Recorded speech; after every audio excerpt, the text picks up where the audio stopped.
Hello friends, welcome to my channel. आज का हमारा टॉपिक है क्लास 11th की अकाउंटेंसी से चैप्टर नंबर 14 हम देख रहे हैं। हमारे चैप्टर का नेम है डेप्रिसिएशन।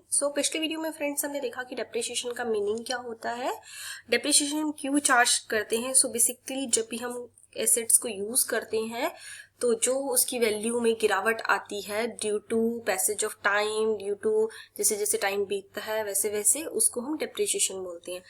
आज की वीडियो में देखेंगे फैक्टर्स और बेसिस ऑफ प्रोवाइडिंग डेप्रिसिएशन। ऐसे कौन कौन से फैक्टर्स हैं जो डेप्रिसिएशन की कैलकुलेशन में इन्वॉल्व है, डेप्रिसिएशन की कैलकुलेशन में काम आते हैं। फर्स्ट है हमारा historical cost of assets. Historical cost of the assets का मतलब है कि ऐसी कौन कौन से आइटम्स हैं जो उसकी कॉस्ट में इंक्लूड होंगे। देखो फ्रेंड्स, कॉस्ट में क्या होता है, एक तो जब आप कोई भी परचेज करते हो आइटम तो आप एक परचेज प्राइस पे करते हो। उसके बाद आपने किसी तरीके कोई फ्रेट चार्जेस पे करे हैं, किसी तरीके कोई इंस्टॉलेशन पे करी है। ये सारे चार्जेस आप कब पे कर रहे हो, रेडी फॉर यूज, की आपकी एसेट्स रेडी फॉर यूज हो जाए तो ये सब आपके क्या आएंगे, कॉस्ट में इंक्लूड होंगे हमारे आइटम। अगर हम फॉर्मूला बेस्ड चले तो हिस्टोरिकल कॉस्ट में हमारे आ जाएंगे परचेज प्राइस जिसपे आपने मशीनरी खरीदी है, freight charges plus installation charges, ये सब आपके आ जाएंगे कॉस्ट में। अब हमारे पास एक और पॉइंट है, जो भी जीएसटी होता है, इनपुट जीएसटी, आपने सीजीएसटी पे करा या एसजीएसटी पे करा है मशीनरी के लेते टाइम पे, on purchase of asset is not included. ये हम इंक्लूड नहीं करेंगे परचेज प्राइस में, क्योंकि फ्रेंड्स इसका आप क्रेडिट ले लेते हो, इनपुट क्रेडिट ले लेते हो, इसे हम इंक्लूड नहीं करेंगे। उसके बाद एक हमारा थर्ड पॉइंट है, अगर आपने कोई लोन लिया है उस पे आप इंटरेस्ट पे कर रहे हो, वो भी आप कॉस्ट ऑफ एसेट्स में नहीं इंक्लूड करोगे। Included interest paid on amount borrowed. अगर आप कोई अमाउंट आपने बोरो किया उस पे आप इंटरेस्ट पे कर रहे हो मशीनरी के लिए तो आप उसको भी इंक्लूड नहीं करोगे। कैपिटल नेचर के एक्सपेंसेस जो होते हैं, कैपिटल नेचर के एक्सपेंसेस बोलो, आप बोलो हैवी एक्सपेंसेस जो होते हैं, बड़े खर्चे जो होंगे आर इंक्लूडेड, उसको आप इंक्लूड करोगे in cost of assets. Revenue nature के एक्सपेंस है, रेवेन्यू नेचर या रिपेयर्स एंड रिन्यूअल चार्जेस, जो डेली वाले खर्चे हैं आपके, उसको आप नॉट इंक्लूडेड, उसको आप इंक्लूड नहीं करोगे। तो आपने देख लिया हिस्टोरिकल कॉस्ट में कौन कौन से हमारे इंक्लूड होंगे और कौन कौन से एक्सक्लूड होंगे। सेकेंड पॉइंट है एस्टिमेटेड रेजिडुअल। रेजिडुअल होता है बच्चा कुछ वैल्यू और स्क्रैप वैल्यू। स्क्रैप वैल्यू मतलब जिस वैल्यू पे आप सेल करोगे। फ्रेंड्स, रेजिडुअल वैल्यू क्या होती है, कोई भी कॉस्ट होती है। फॉर एग्जाम्पल, आपने मशीनरी खरीदी है, आपने मशीनरी खरीदी है 100 रुपीज की, आपने उसको यूज कर लिया, जैसे 7 ईयर्स यूज कर लिया, उसके बाद उसकी वैल्यू बची 30 रुपीज। तो ये क्या है, 30 रुपीज रेजिडुअल वैल्यू, मतलब at the time of scrap, ये जो आप देख रहे हो तो उसकी वैल्यू कितनी बची हुई है। ये भी हमारा डेप्रिसिएशन पॉइंट रेलिवेंट है डेप्रिसिएशन के क्वेश्चंस के लिए।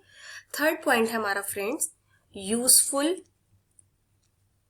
और economic life of an assets. Useful life of assets होता है कि कितने टाइम ये मशीन चलेगी। तो डेप्रिसिएशन में हमेशा आपको क्वेश्चन में जरूर दे रखा होगा कि आपकी एसेट्स की वैल्यू कितनी है, एसेट्स की एज या लाइफ कितनी है, जैसे 7 ईयर्स है, 10 ईयर्स है। तो डेप्रिसिएशन के लिए ये भी बहुत रेलिवेंट है कि लाइफ कितनी है एसेट्स की। फोर्थ पॉइंट है हमारा लीगल प्रोविजंस।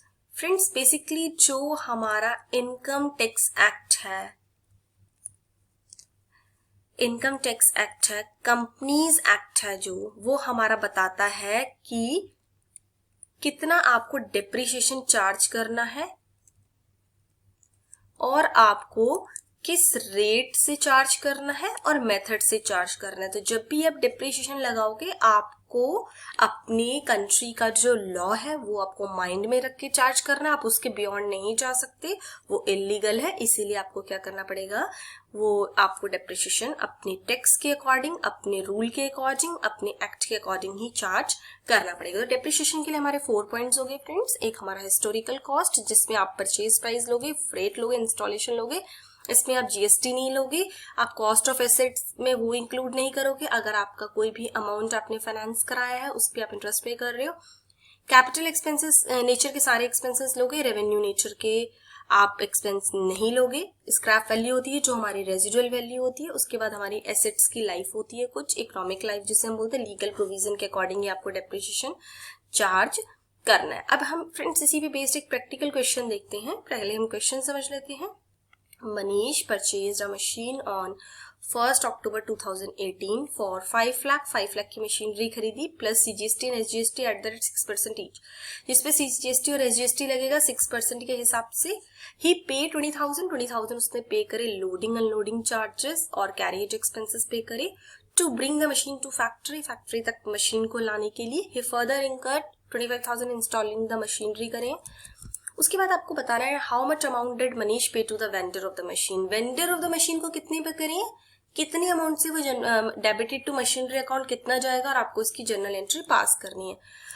फर्स्ट है amount paid by Manish to vendor. आपको पता है मनीष वेंडर को कितने पैसे पे करेगा, जितने पे वो कॉस्ट ऑफ मशीन, जितना उसने मशीन खरीदी है वो कॉस्ट, और उसमें क्या है जब भी आप वेंडर को पे करते हो आप जीएसटी लगा के पे करते हो, CGST at the rate 6%, SGST at the rate 6%।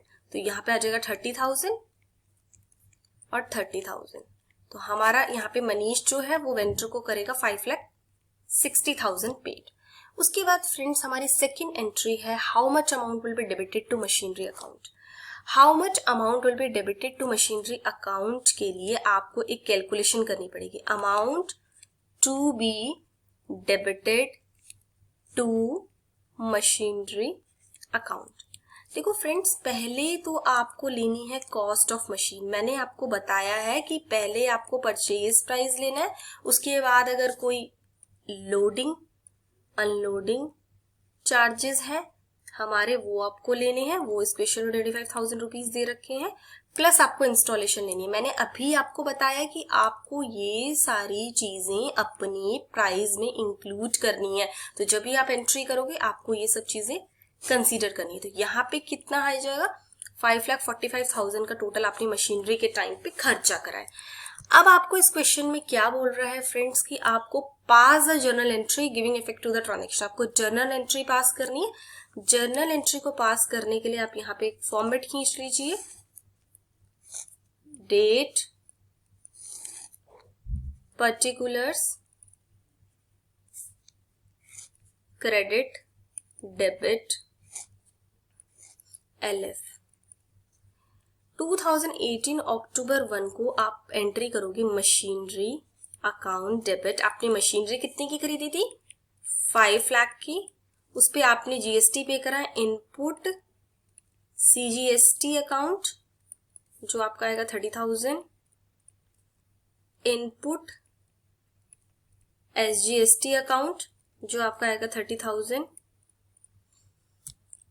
उसके बाद आपने कितने पे करे हैं, टू कैश या बैंक। ये एंट्री तो आपने कर दी जब आपने मशीनरी खरीद ली है वेंडर से, ठीक है।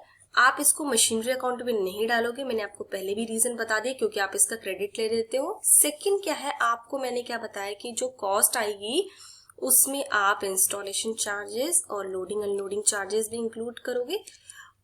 उसके हिसाब से आपको क्या करना पड़ेगा, यहाँ पे 45,000 रुपीज हमारे एंट्री चली जाएगी। इसमें से हमारे 20,000 रुपीज हमारे हैं लोडिंग चार्जेस, उसके बाद है हमारे 25,000 है हमारे इंस्टॉलेशन, तो यहाँ पे हमारी होगी 45,000 की एंट्री। तो फ्रेंड्स आपको ये ध्यान रखना है कि कॉस्ट में कौन कौन सी एंट्रीज इंक्लूड होंगी और कौन कौन सी नहीं। तो होप सो आपको डेप्रिसिएशन का ये कॉन्सेप्ट समझ आया होगा, ये क्वेश्चन भी समझ आया होगा। अगर आपको मेरा वीडियो पसंद आया तो प्लीज इसे लाइक एंड सब्सक्राइब करना ना भूलें, ताकि फर्दर आपको ऐसी वीडियोस की नोटिफिकेशंस मिलती रहेंगी। Thank you friends for watching my channel.